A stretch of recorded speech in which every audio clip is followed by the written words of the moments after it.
Bismillahirrahmanirrahim. Assalamu alaikum, dear student of class metric, and very good morning to all of you. Dear student, today is the poem "The Uses of Adversity," and today's lecture number 34 and poem number 22. The uses of adversity. It's the poet is anonymous. Anonymous means unknown. Okay, इनका जो name है वो mention नहीं है. Adversity क्या है कि hardship. जो मुश्किलात होती है जो लाइफ में यूजेस मतलब कि हम मुश्किलात को कैसे इस्तेमाल करें, उनको कैसे मतलब टैकल करें. ओके, जब कोई भी मुसीबत आती है, कोई भी मुश्किलात आती है, उनसे पहले हमें कैसे प्लान करना चाहिए. तो ये द यूजेस ऑफ एडवर्सिटी, इस मुश्किलात को इस्तेमाल करना, उसको कैसे टैकल करना, कैसे उसको हैंडल करना है. तो इस पोएम में dear student there are 2 points और given. First is fairer manuscript, जो एक पेन होती है उनका एग्जांपल है. सेकंड में लैंटर्न, जिसको हम बत्ती कहते हैं. ओके, कि अगर आपकी पेन या इवन आपकी पेंसिल, अगर आपकी पेंसिल जो शार्प नहीं हुई है, ओके, अगर शार्प होती तो वो आपकी जो हैंड राइटिंग जो होगी वो क्लियर होगी. अगर आपका जो पेंसिल है वो शार्पन नहीं है तो आपकी राइटिंग मतलब है को वो अनक्लियर होगी. इस हिसाब से अगर जो लैंटर्न ने, ओके, लाइट है जिसको हम बत्ती कहते हैं, कि वो अगर उनकी जो विक के, ओके, वो डिम है तो जाहिर सी बात है वो रोशनी नहीं होगी. रोशनी नहीं होगी तो आपको चीज़ें फाइंड करने में, जो देखने में आपको मुसीबत होगी. तो इस हिसाब से आपको पहले प्री प्लान्ड होना चाहिए कि ये चीज़, अगर कोई भी चीज़ हो तो आप सही तरीके से करेंगे तो आपको मुसीबत का सामना नहीं करना पड़ेगा. तो इस हिसाब से इसमें पढ़ेंगे कि फेरियर इज़ द मैन्युस्क्रिप्ट. मैन्युस्क्रिप्ट मतलब कि आपकी जो हैंड राइटिंग होगी, आपकी रिटन जो कंपोजिशन होगी वो क्लियर होगी. कैसे? When the reed is clipped. Reed जो पेन की जो निब वगैरह है या इवन पेंसिल है वो सही तरीके से लिख रही है. अगर सही तरीके से लिखेगी तो आपकी राइटिंग क्लियर होगी. Clear run the message when, वो मैसेज आपका वो मतलब क्लियर होगा, सही तरीके से होगा, साफ होगा. There is a trimming of the pen, अगर पेन सही है, अगर पेन में जो इंक वगैरह है, अगर पेन सही तरीके से लिख रही है. अगर आप, ये सिचुएशन तब होती है अगर आप एग्ज़ाम में बैठे हुए हैं, आपकी पेन नहीं है या इवन पेन है तो सही नहीं लिख रही, तो जाहिर सी बात है उस वक्त आपको किस मुश्किलात का सामना करना पड़ेगा.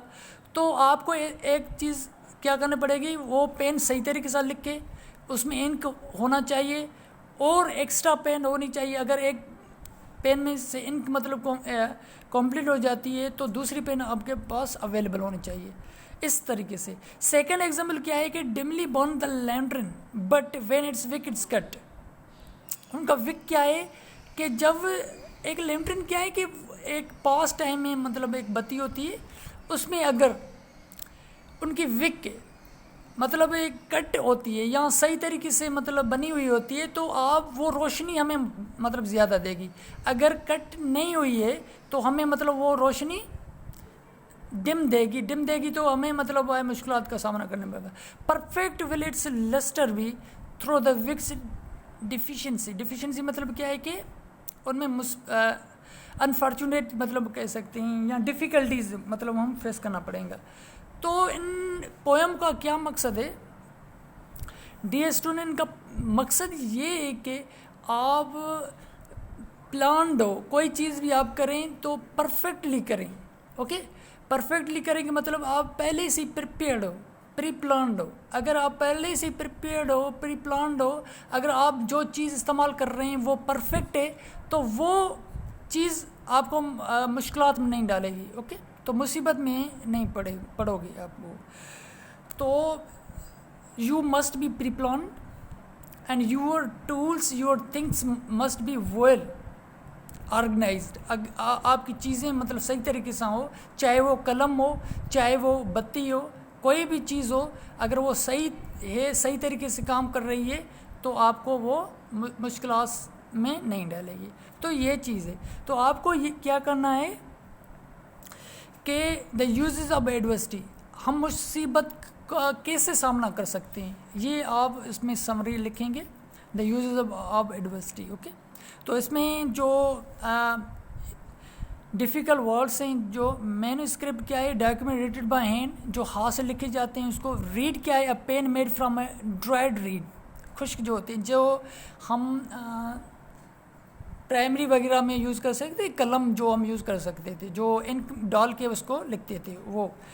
ट्रिमिंग क्या है, the point of read need be sharpen जो होती हैं पेंसिल वगैरह। विक क्या है, अ बिट ऑफ कॉटन और थ्रेड, धागा होता है कि जो बत्ती में यूज़ होती है जो पास्ट टाइम में। लस्टर क्या है, शाइनिंग लाइट, माना जो रोशनी। डिफिशिएंसी क्या है, रिड्यूस साइज, उसकी मतलब जो साइज में मतलब है कमी आना। ओके, एक तो ये what is the message of this poem, मैंने अभी भी पहले बता दिया आपको। The message of this poem is you must be pre planned and you must have a clear things. Give the other example of use of adverb which you observe in daily life. ये आपके लिए homework है कि जो मैंने आपको बताया कि वो कौन सी चीज़ें हैं जो हमें मुसीबत का सामना करना पड़ रहा है। How to uses of adversity, हम जो हार्डशिप का कैसे इस्तेमाल करें, जाहिर सी बात है मुसीबत आती है उनसे पहले हमें कैसे मतलब फेस करना चाहिए, ये चीज़ें आपको होमवर्क में। Okay, I think you have understand my viewpoints, and the next lecture we will see you. Thank you my dear students.